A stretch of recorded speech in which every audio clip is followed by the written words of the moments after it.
Hi, everyone. Welcome to Between Two Coaches. We're on a mission to make fitness more human. Snark sold separately.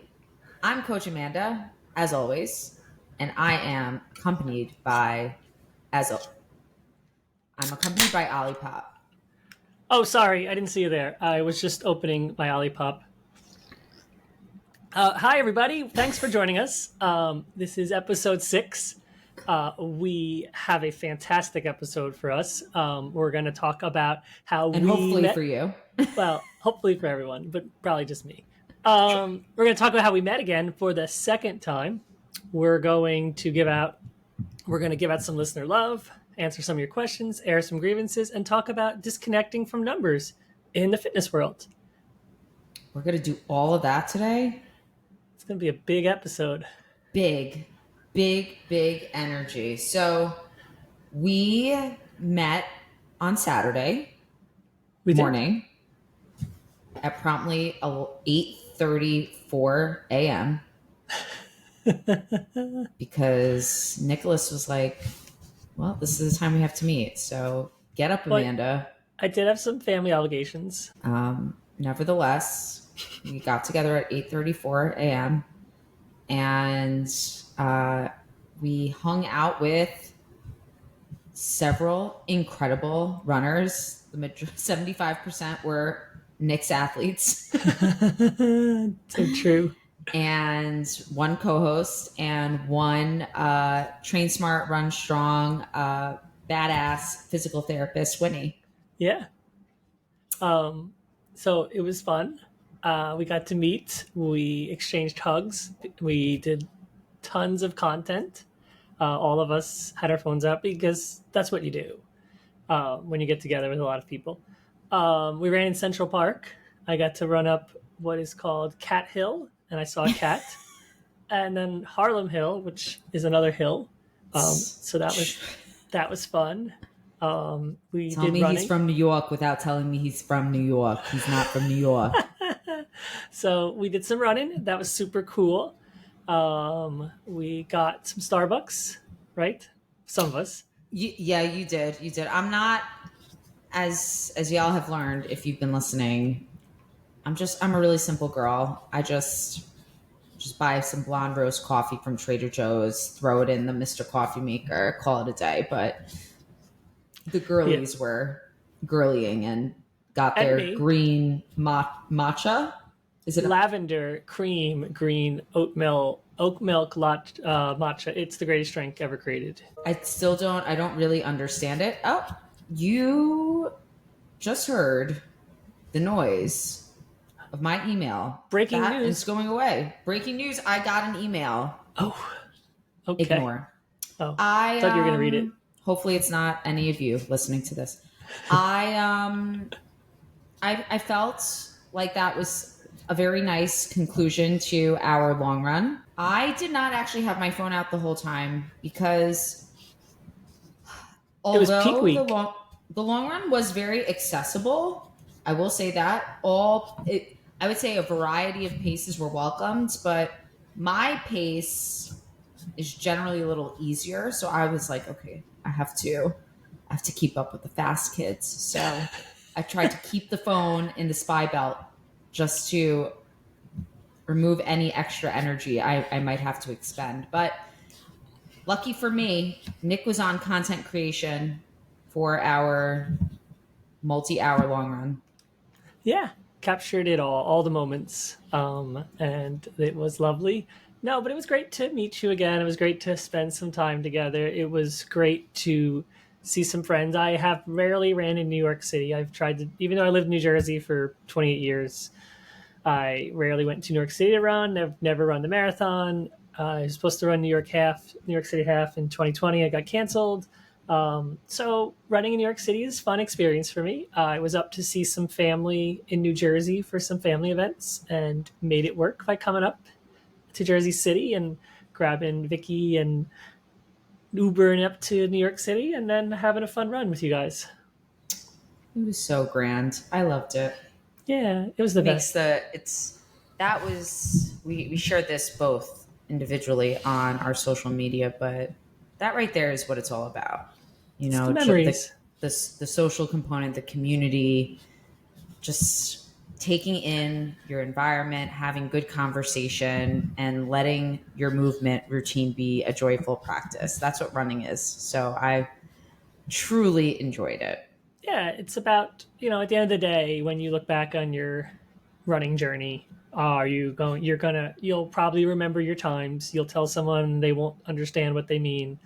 But you'll remember the memories you've made, the times with people, the adventures, the fun moments that you will always cherish. So, sometimes we get lost in the sauce of chasing that clock, but at the end of the day, it's really about the experiences, you chasing your potential and doing your best and having fun with friends. I'm with you. Yeah. Amen, sir. Amen. I think that kind of goes into our listener love question slash also our topic for today. So I'm going to go ahead, unless you want to share more about how wonderful it was to meet me for a second time. I'm going to start our listener love segment. It was wonderful, but we can No, you can leave it there. That's it. That's enough. Listener love. Okay, so this comes from Kristen T. Instagram, KT Working Towards Fit. I'd KT. argue that her Instagram name should, since she's one of my athletes and a friend of mine, she is fit. Period. Let's change your Instagram handle, Kristen. That'll be for another podcast. We could do that in a separate podcast. She asked us a couple of questions that we thought would be fun. Do you have a gym and or run essentials? Do you have gym and or run essentials? It'd be helpful if I could read. They could be physical and or figurative essentials. And then she asked what's in our post-race fuel bag. Do you want to go What you got, first? Nick? Well, you go first. All right, fine. So, as some of you know, my full-time job is the gym and training. So, there are no purses. Like, my backpack just has to have everything. So, I always have my Power Beats Pro.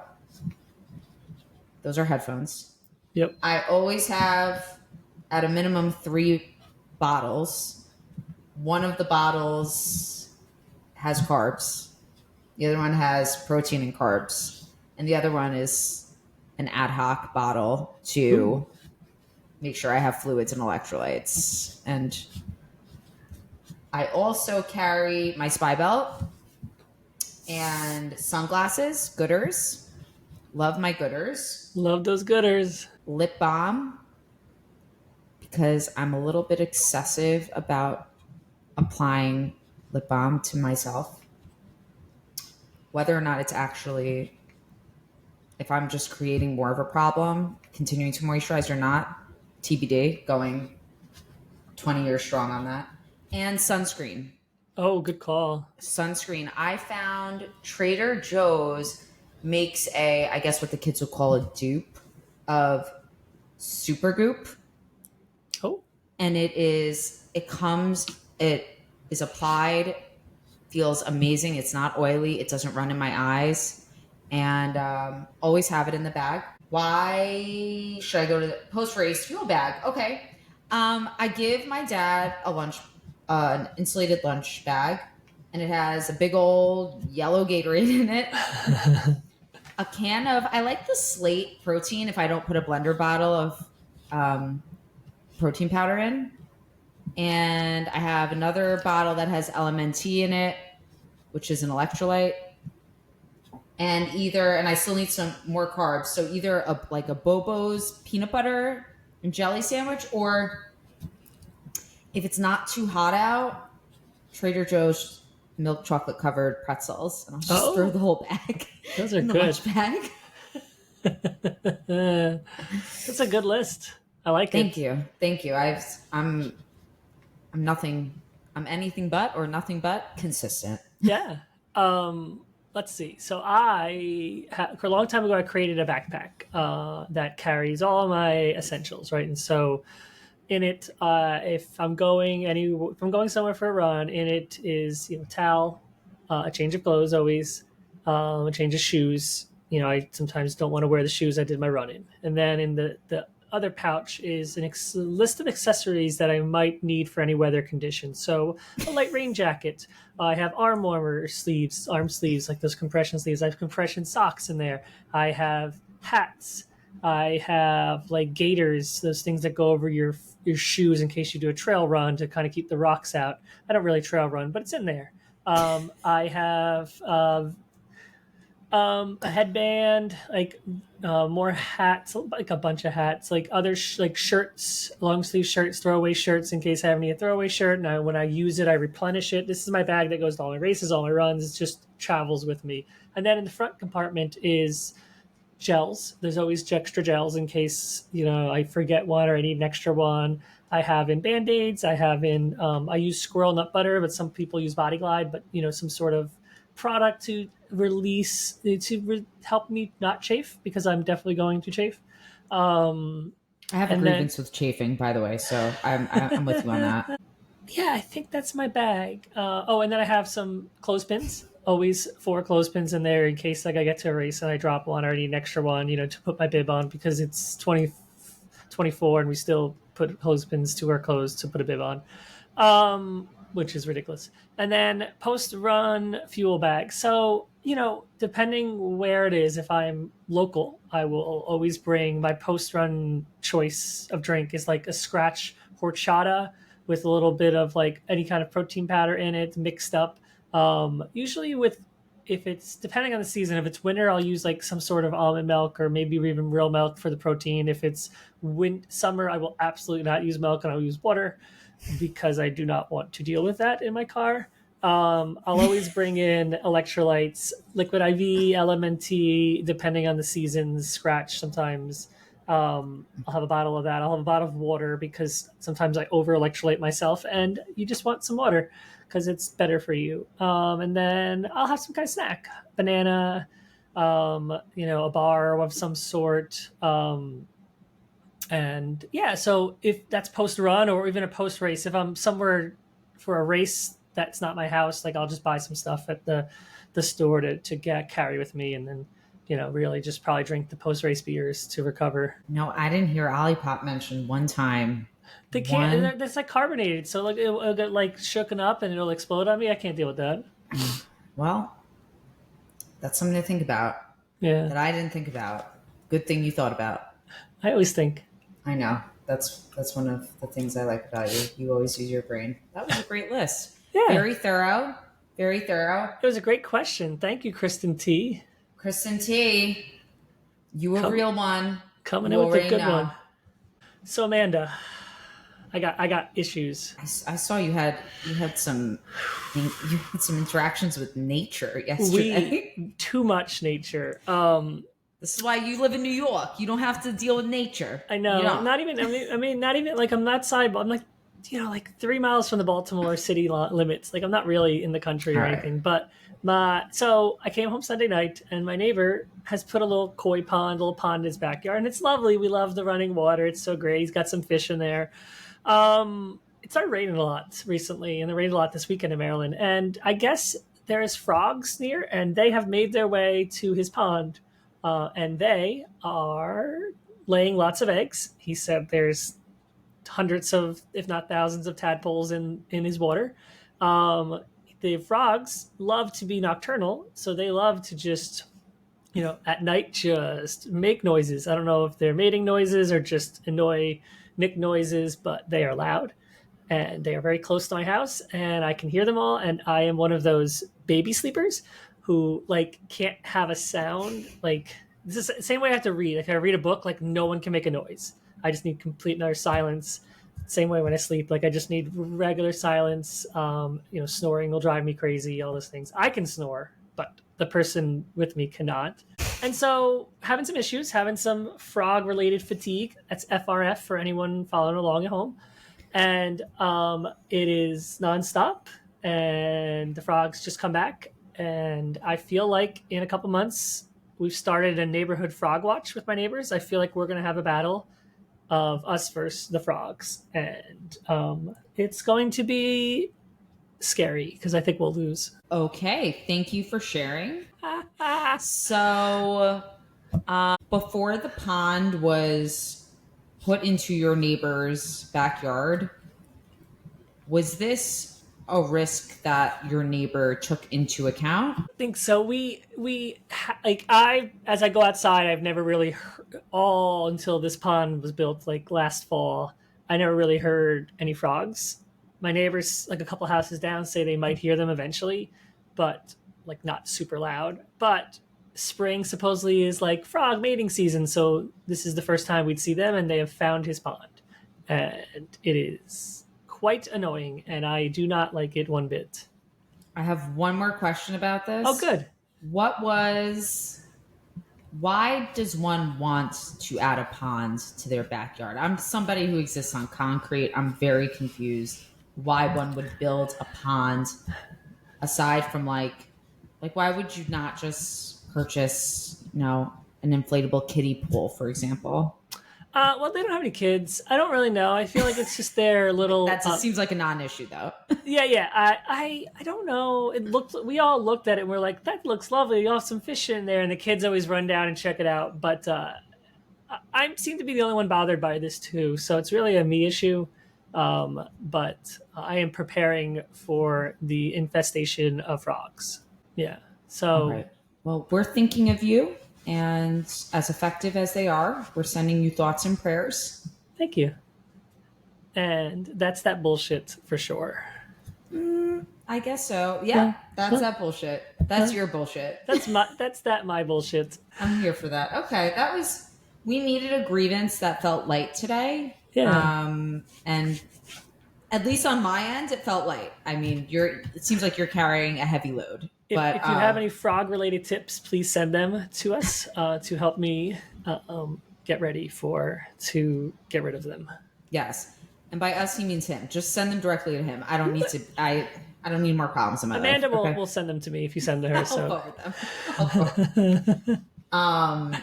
That's great. All right, so we are talking about disconnecting from numbers in the fitness world, whether it's running or it is cycling or it is lifting weights or it's any modality you participate in that moves your body. I feel like we've received several inquiries about this topic, which gives me a lot of joy because Yeah. that means there's a desire for people to either disconnect or they want more tips and tricks on how to do so. agreed. And this is a topic I am very passionate about. It's something that I've done a lot within my career, from the beginning of my career to later in my career, and seen a lot of success by disconnecting. And so, what happens when we tie our numbers to performance? And so, why is that a big deal? And so, to at least, when I see it from the athletes I work with, when I see it from my own experience, what happens is when we tie our performance, whether it's workouts, races, to numbers, we add a lot of unnecessary anxiety around something that doesn't really need to be there, right? And so, I joked that I had in the past lived my life 400 meters at a time because I could, do the math in a track of like exactly what splits I was running in a workout. And like the second it wasn't right in my mind is when everything felt heavy, right? I'd instantly go from, I'm having a great workout to, 200 meters in of an 800-meter rep and going, oh man, but that's this split and that's that pace. And I'm supposed to be at this pace and I'm this tired. And oh my God. And then I'd slow down and like tank and the workout would just go in the can, right? And so we see it all the time when you are obsessed with a number because, for a long time it felt like, especially in marathon running, that you just learn your marathon pace. You just run it all the time, right? Every day, no matter what, every long run, you just run lots of marathon pace. You get familiar with it. Your body learns how to run it. So then really what that's doing is creating an obsession about this number, usually a round number, 8 minutes, for 3:30 or 7 minutes for, 6:52 for 3 hours or whatever it is, right? And so when we do that, then all of a sudden our entire psyche changes when the numbers aren't there, whether it's, whatever numbers we're looking for, when the feedback is, not how we want it to be seen, whether it's how we're interpreting the effort with the number or how like, the number is what the number is telling us, right? It all of a sudden just kind of throws us off our game and causes us, to feel like we're not able to do this thing. And I've seen many athletes just stop a workout because the numbers weren't right when they'd gained so much fitness by running the rest of the workout in whatever effort they could do. I think what you said about disassociating from when you rely so heavily on the metrics, you almost, or rather you do, start to disassociate from your body's cues, right? So Yep. let's just start by saying, based on what Nick said, it's really, really hard to be present when you're fixated on the metrics. So whether that's a certain amount of miles, calorie burn, or landing a certain amount of weight on a scale, it is really hard to be present in your body when you're relying on this metric to dictate your value of said workout. Yes. You also, I think, the other thing that happens when we tie our performance to numbers is we do stupid shit. And so we win stupid prizes, which includes you could be exercising when you're sick or injured because you're so accustomed to being on autopilot, and you are not only accustomed to being on autopilot, but you are not interested in taking a day off because you have to stay, quote unquote, on track. Yep. Then you also start doing other stupid shit, which is tying your body or tying your weight or tying thinness to fitness and performance. And that's that shit we don't like. So We do not like that at all. Nick almost lost his Olipop on that one. God. So That would have been bad. I'm not going to say that again. No, and you're dead on. It's like, we have this obsession with these numbers, and it's we're used to last time I trained, it's always comparison to last time, right? When I ran my PR, I did 60 miles a week, or I lifted these heavy of weights, or I did this many, this reps at this pace. And it's like, maybe it was 3 years ago, maybe it was 6 years ago, maybe your life was completely different at that time.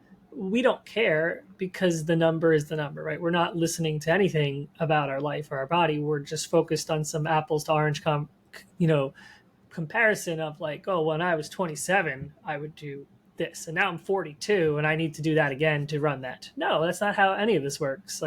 So we set ourselves up for failure. We set ourselves up to do the things you said, we're going to run through our off day because, I need to hit that mileage this week, or I'm going to run an extra run today, even though I don't need to, or do a third run because I'm trying to get those extra miles in, or forget that. How about just the obsession with a round number? It's I'm at 59.2 miles on a Sunday. Okay, well, I'll go out for a 0.8 mile run at 7 p.m. at night so I can get to 60. Why? So that's what happens when these numbers 60, is 60 really different than 59.2?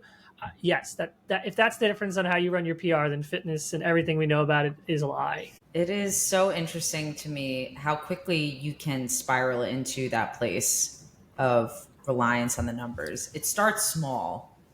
It starts with getting the right devices, the Garmin, the Whoop, Yep. I don't mean to call out these devices, but we all rely on these devices in order to, or many of us do, to tell us how we should feel. I don't want to do that. I don't want something that sits on my wrist to tell me I'm unproductive. I'm shutting that shit off. It's absolutely ridiculous. No, this is as productive as I can be today. I'm shutting that setting off. Shut it down. So I think we should also talk about the obvious. Why is disconnecting from the numbers actually beneficial for us? Yeah. And, I think the biggest factor in my world, the biggest thing I saw was confidence, right? And so when I was obsessed about the numbers and having to run numbers, and I had this past where I was a competitive D1 athlete, 18 years old, running quarters that 400 meter reps that I could never do again as I got older. But I kept looking at it and saying, I can't be as fast as I used to be because I can't do that. And so I always lacked confidence. I always tried to be where I used to be because the numbers used to be something else. And so it one of the things that helped me the most is when I started completely disconnecting, like not even knowing splits and workouts, like just do 3 by 5 minutes on and run it and not click my watch over and not know like what that rep was, because it didn't really matter. I knew if I was putting out the right effort, I was getting more fit, and I knew I was running hard because I'm going to always run hard. We're always going to do the workouts hard. It's just, do we need, it's whether we believe it's hard enough because the numbers tell us, or do we believe we're doing the right thing because we're doing the right thing, right? Because we're in the right zone and effort. And so when you disconnect, not only do you gain some confidence, you gain the ability to really listen to your body, right? And so, if you're living your life by your watch, when you get to your race, you're going to be in a rude surprise of like, oh, well, I just stare at my watch the whole time. It tells me what pace to run, and I don't know what it feels like. Well, the race is different. And so Mm-hmm. how do you adjust when you don't feel the way you expect? How do you know if you're running the right efforts if you don't know how you should feel, right? The whole point of practice and training is to train to learn how to feel your efforts out, like to learn how this should feel in these moments versus like just run exactly what your watch says, slow down, speed up until your number matches identically. That you're not really gaining anything there. So you're gaining some confidence, you're gaining the ability to really tune into your body, and like that's super helpful stuff that you won't get when you're relying on numbers. When you detach from when you detach movement from the aesthetic or the numbers, it sounds like you stop being an asshole to yourself. That's good. So, and it also, what you were saying was it relieves you of stress too, which, I mean, working hard in your speed workout today for 5 minutes is already a stress on your body. So, the ability to detach yourself from what the watch says and actually run at an effort that feels hard is going to improve your fitness, because you're going to meet your fitness where it is in that given day and in that workout, along your training cycle. So I think that the side effects are also health promoting. If we're not overtraining or under fueling, we're also more likely to have stronger bones and ligaments and tendons, and we sleep better. Yep. So the benefits surely outweigh the fixation of the numbers. Yeah, I mean that's a good point on a lot of stuff that people don't think about. We lose sight of that. We don't. We rarely attribute injuries or our tendons or other things like breaking down on what we're doing in the moment. It's usually, oh, I have an injury. I don't know how this happened. Like, well, it's all in the training log. Like whether it's your lifting log, your running log, your cycling log, it's all there. It'll all tell you what happens. Whether you can see it or believe it or even understand it is another story, or if you'll just be like, this is so strange, this never happens. And so it's really about that stuff. It's really about how do we not push ourselves so far because with numbers are dictating our life, right? And I think the less we can let things dictate our running journey, the more in control we are, and the better we'll do. We always want to be in control of our journey. Yes. And that feeds into the other area, which is comparison culture, right? Detaching yourself from the numbers also gives you an opportunity to determine if you actually enjoy the activity you're taking part in, like running, or if you've been comparing yourself to other folks' definition of where they find their joy, or maybe it isn't even their joy, what goals they're after. That their joy is none of your business. Nope. What somebody else is doing, how somebody else participates in their movement routine, is none of your business. No, and I think not being defined by fitness standards is an important point, right? And so too often it is, well, I have a big goal, and people when they have a big goal run this many miles per week. Or I have friends and they're chasing the same goal as me and they run their workouts at this pace. why am I not doing that? How do I make myself do that? How do I, see what someone else is doing and end up comparing, right? A lot of people tell me Strava is this, is this bad place for them because even if they have a great workout, they'll go on there and then they'll be triggered by everyone else's workout. And the reality is, how do you even know someone else is running the right workout for them? How do you know they're running it in the right effort? How do you know they'll make it to their race? How do you know they're not burning themselves out? How do you know they're not finding a training plan on Reddit and asking millions of strangers if they should run 22 miles that weekend, all at marathon pace?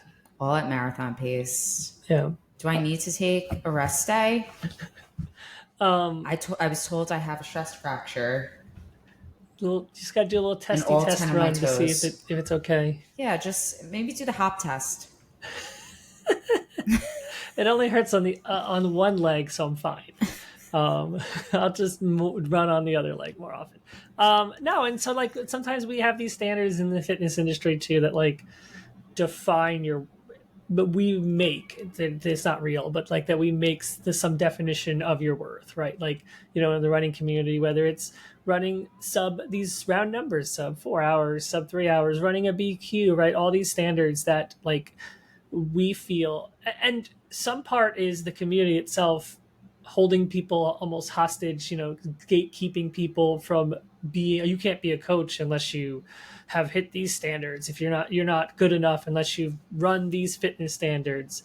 You don't even run 50 miles a week. How are you a coach? Like we do, the people in the running community who are very disordered and have low confidence in themselves always like to attack others for not achieving these things, right? Ignoring the fact that like, oh, even if you did it, you probably just have better genetics. Like, there's that big piece of this puzzle has nothing to do with how hard you train or anything. Yeah. Hey, reminder, you don't need to clarify yourself or qualify yourself, whether it comes to how you feel about something. Like if you love running and your friends are like, I hate running, you don't have to explain yourself. You love running, period. Or somebody who lives under a bridge on the internet comes in and trolls you on your pace, your weight, your ability, they can go back to the hole. Okay. Yep. You don't need to entertain that. Yeah. So I hope that people are not doing that to you. And by you, I mean anyone listening. I hope no one is and if they discounting your experience. And if they are, tag Amanda. You can send their names to between TWO coaches at gmail.com. And Amanda will find them and she will let them know. So Amanda has a lot of secret usernames on Reddit where she gets out to the community. No, I'm just kidding. She would do it in her own name. I have none, but sometimes when I feel like when I feel like upsetting myself, I'll just go on Reddit and I'll be like, oh my God, please don't ask that question. Please hire a professional. Oh no.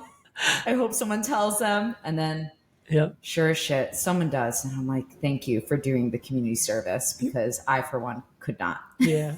No, I agree. And so, not just being defined, but like, so when do we become dependent on the numbers is another good point to this whole thing. And so, you usually see it so often in new runners, right? So, runners come in the sport and like, they just want to run and they just want to do movement. They love it. And so they run and maybe someone for friend convinces them to run a 5K or a half or a marathon, whatever they're convinced to do. And so they do it. They don't really, they're just doing the training the way they want. And then they run a time and then someone's like, oh, well, you could improve.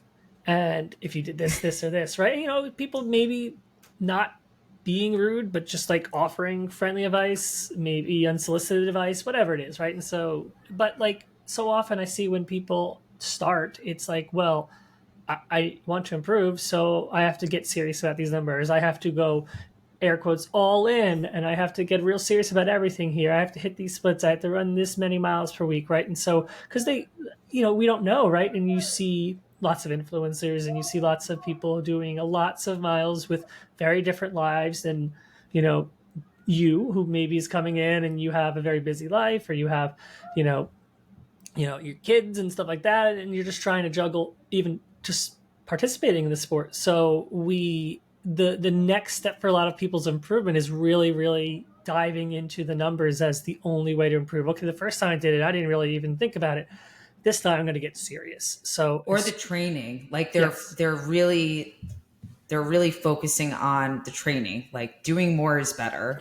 All right, well, if doing more, going faster, going harder is better, and they're often not looking at the other pieces. How many hours a night a week? How many nights? How many nights? How many hours? Let's speak English after 5 p.m.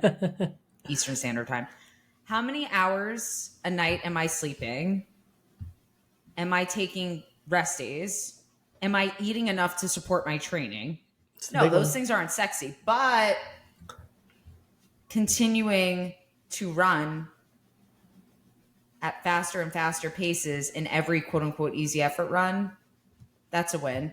Taking multiple group fitness classes in a row, day in and day out, that's a win. No, it's not. It's a recipe for your body being in overdrive. And that's that shit we don't like again. No, we don't. And so it's like all in culture, right? It feels like if you it's that ick, right? You feel like if you really want to get better, you have to go all in. And while that phrase isn't necessarily one I love, all in doesn't mean you sacrifice everything in your life to pursue your goals. It just could mean you do a little more, right? Like all in could just mean, hey, I'm just excited about this goal. I'm all into it, but I'm not going to like triple my training requirements. And your point about like fueling your body, right? So many people are like, okay, well, now I'm going to strength train. Okay, that's great. Okay, I want to move up to 5 days a week from 3 of running. Okay, well, I also want to, I do this bar class or I Peloton or I want to spin. Okay, so you have 13 efforts. That's a lot. Okay, what are you doing? How are you going to do this? Well, I'll do 2 a day. Okay, okay. Maybe I'll cut your running back. No, but so like, how are you fueling these efforts? Are you going to eat more to support the fact that you're going to do a ride in the morning and a run at night? I'm Like, going to do Pilates on my rest day. yeah, How I about mean, that, that Coach doesn't Nick? that you don't Pilates. It's just an easy stretching thing, right? So you don't have to fuel your body for that, right? Okay, I Pilates instructors don't. It's that's that not exactly what we know. that We was know it's not accent. exactly. That Just was let Nick keep sarcasm. going. That was sarcasm. But I've tried it. My body is broken in half. I can't go back. It is so hard. They It wouldn't is even so let me hard. use the Definitely reformer. not a rest day activity. Definitely not a rest day. Neither is a HIIT hit like type Peloton ride. I ask people like, hey, what'd you do on the Peloton? Oh, I did like a 30-minute high intensity class. Oh, it's not really an Not easy quite day. what we meant there, Caroline. Yeah, so it's if you are going to add more stuff, you better be taking care of your body in the sense of getting the rest it needs. Not like, oh, I'll work out at 9 p.m. at night when I usually sleep, and then I can't sleep afterwards because I'm exhausted, and then I'm going to get up first thing in the morning at 6. And you know what? I'm not going to eat before my morning run, and I'm not going to eat after my night run. Because I don't have time. I had to get my run in. Yeah, and now we go like 14 hours between eating, but also have done a lifting session and a run. Right. And so if we're not going to do the little things, don't add all the extra in, right? And so by not being, dependent on the numbers and comparing to others, like we have to look at these things and say, just because other people are doing things isn't necessarily what it matters. That's not our journey, right? That's not our road, right? Our road is about we're new and we're exploring this sport, and the more time you put into it, the more consistency you have by not overdoing it and like getting injured, is the better you'll get. It is a sports, all fitness sports reward you by the more consistency you put in. Everyone gets there at different amounts of time. So, like, your friend may break a barrier in 2 tries and it may take you 10, but then you may make the next barrier in 2 tries and it takes them 20. Like, it doesn't make sense, but that's how it works. So we can't compare to others as they get through barriers that we are struggling with. The other thing is recognizing that there are reasons to move or an exercise that don't have to do with the metrics, like we were talking about earlier. Improving your mood, your confidence, your energy levels. So the feeling of being more able and confident in your body, right? Able and independent in your body. So I think that these are like the good side effects of when you're no longer married to the metrics Yep. that we have to keep in mind as we go through our fitness journey and we want it to be a sustainable part of our lives. We don't want an early expiration date on our fitness journey or our running journey or whatever activity you're taking part in. Yeah, and it's how do you not be married, right? And so like little things you can do, like when it comes to running, you don't. So first, you get a prenup. I did not do that. But yeah, I did. so we um so you can change the way you do workouts, right? It doesn't have to be this thing that's on your wrist beeping at you if it's a run and tells you if you're fast or slow. You can do you can run a workout and not know your splits, and you know what, you can still gain fitness, right? You can do long runs without your watch beeping at you telling you you're in the right zone or pace. Same things with cycling, same thing with lifting. It's a little harder. You're always going to know, sort of, at least regular strength training, you're going to know what weight you're picking up. You can't like close your eyes, but like you can sort of detach yourself from like what this means in the grand scheme of things compared to other previous lifts, and just focus on that day, right? But so not finding ways to not marry yourself to the metrics is just, it's hard for people. It feels uncomfortable, but it is worth it when you find yourself really getting anxiety filled about, like if you find yourself worried about any workout, find a way to disconnect from the numbers, right? If you're anxious about workouts all the time, that probably means you're a little worried. If you're doing a workout and you break down halfway through it and like bomb the rest of it because the number wasn't right, again, little tricks to try and avoid that. I've had athletes do workouts where they might take the splits but they won't look at them, and then they'll text me when they get home, and they'll say like how the workout felt, and they'll usually be like, oh, it felt slow, I didn't feel great, and then they'll look at their splits and they'll text me again and be like, oh, I hit all the splits and everything felt wonderful. I'm like, yeah, I know. It's just like, when you get out of your head, you're capable of so much more. And so finding little ways, whatever it is, fartlek workouts are great for running, right? Just you don't even need a time. You could just run down your street and be like, I'm going to run to that blue car as hard, like, at a hard effort. And then I'm going to jog to that trash can. And then I'm going to run to that fluffy dog. And then I'm going to run through that brick wall. And then you just keep going down the road, right? And then eventually you're done with your workout. And you don't even know what it is. You didn't have any time constraints, but you ran hard and you did some work. I think that, like anything else, the more you do it, the better at it you get. I never, and if you're like me, maybe you are, maybe you're not. I didn't, I ran my first marathon and I didn't wear a watch. What? You can't do that. What? And I had a really great time. And after that experience, when I did end up getting a watch, because I think it's okay to have both, but you have to know yourself. So in the same way that you said earlier that there were certain metrics that you knew that you had to just eliminate from your experience in order for you to have a better relationship with your sport. I just had a better relationship when I saw the numbers than I probably would have had I started to train with a watch. And so I know that's a unique N of one story, but it goes to show you that it is possible. Yeah. and you can do it. You have to want to do it, and it will undoubtedly create a better relationship between you and running, you and strength training, you and cycling, you and your body. Yeah, and like it doesn't have to be a forever thing either. Sometimes we go through moments in our path. What it's usually around when we want to improve that like we get really into these numbers, and so those are okay at times to just disconnect, to just say, okay, I'm going to avoid these numbers for a little bit, and I'm just going to focus on hard efforts. I'm going to focus on things that make me move forward, and then it's okay later on. You could add them back in as long as they don't send you through a panic attack because you're not hitting them or they feel too hard. And look, I'm looking at hot humid summers that trick every runner into feeling like they've lost all their fitness, when in reality it's the humidity.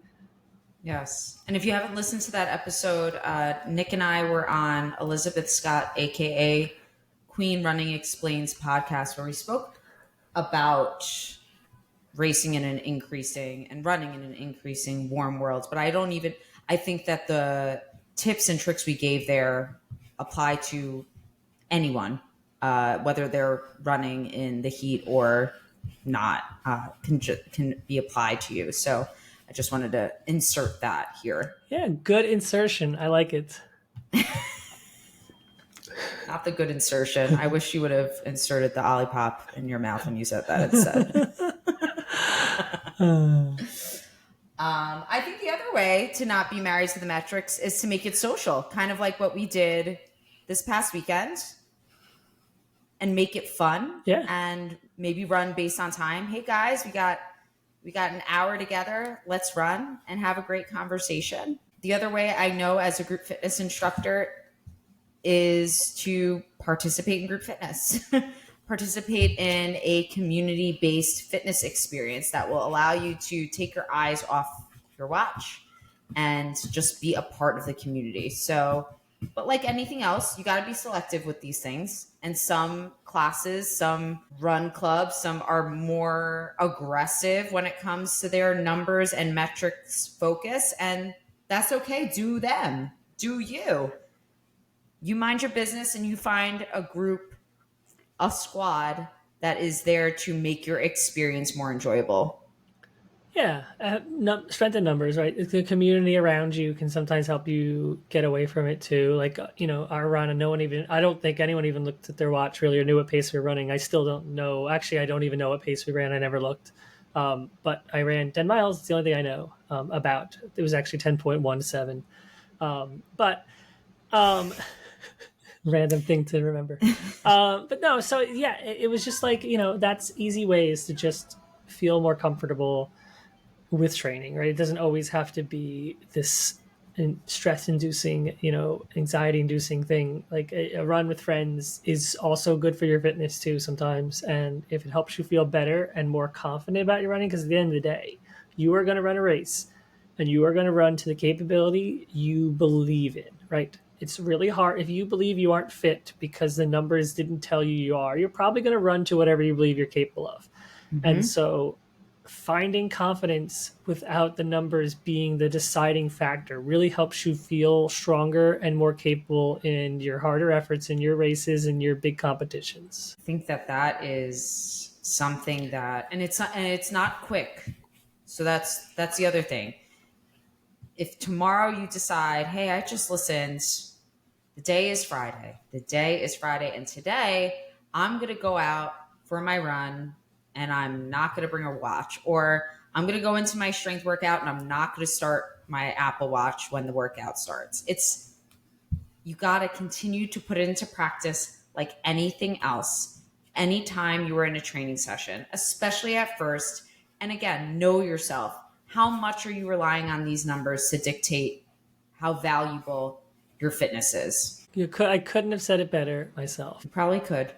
I don't know. But I didn't. Again, it's after 5, now 6 p.m. So the frontal lobe is short circuiting. Yeah. Did we do it? I'm just talking trash, guys. Now I'm at the trash talking stage. It's hurting my feelings. It's giving off hurt feelings. I'm sorry. Thanks. Did that sound authentic? No. Okay. All right. We'll try again next week. Yeah. We did it, right? I think we did it. Yeah. I think we did it. Well, everyone listening, thank you so much for joining us today. Please, if you have any questions, you have any feedback that you want to share with us, specifically if you want to write wonderful reviews on Spotify, Apple, or YouTube, we would love to see them. Between two coaches at gmail.com is our email address. What am I missing, Coach Nick? Anything? No, just thanks again, everyone who's given us, some reviews, 5-star reviews or any stars. Like your feedback really helps. It helps people find us. It helps, the algorithm push out our content to others. So if you really like our content, it really helps to give reviews. It's the only way, for us to small time accounts on the IG to sort of get our podcast out there. So everyone who has done it, we appreciate it so much. We're And we'll continue to share those on our pages, and we want to uh, engage with you. So do not hesitate to tag us, and so we can all be a part of the conversation together. exactly. XOXO. Bye.